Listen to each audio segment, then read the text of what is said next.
আয়ুষকে বাঁচাতে গিয়ে আয়ুষের চোখের সামনেই বন্দুকের গুলিতে শেষ হয়ে গেল কুসুম। হ্যাঁ বন্ধুরা, কুসুমের আগামীতে আমরা এমনটাই দেখতে চলেছি।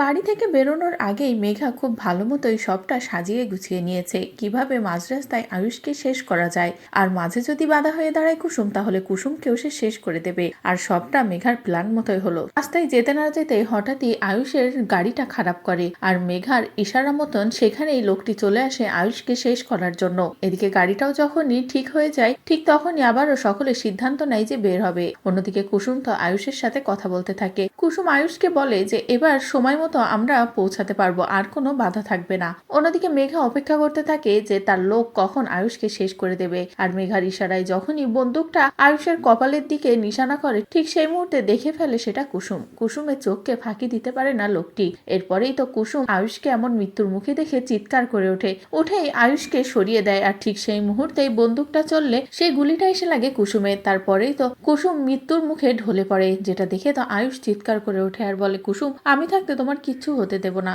অন্যদিকে কুসুম তো জ্ঞান হারিয়ে ফেলে, কুসুমের কোনো সেন্সই থাকে না। তো বন্ধুরা, এবার যদি সত্যি এমনটা হয়, আয়ুষকে বাঁচাতে গিয়ে মৃত্যুর মুখে ঢলে পড়ে কুসুম, তাহলে কি করবে আয়ুষ? আয়ুষ কি বাঁচাতে পারবে কুসুমকে? এমনকি এটা বুঝতে পারবে যে এই সবকিছুর পিছনে মেঘার হাত আছে, আর পুরো পরিবারকে শেষ করতে মেঘা এসেছে এই বাড়িতে? আপনাদের ঠিক কি মনে হচ্ছে তা অবশ্যই কমেন্ট করে জানিয়ে দিন। পরবর্তী আপডেট পেতে চ্যানেলটি সাবস্ক্রাইব করুন।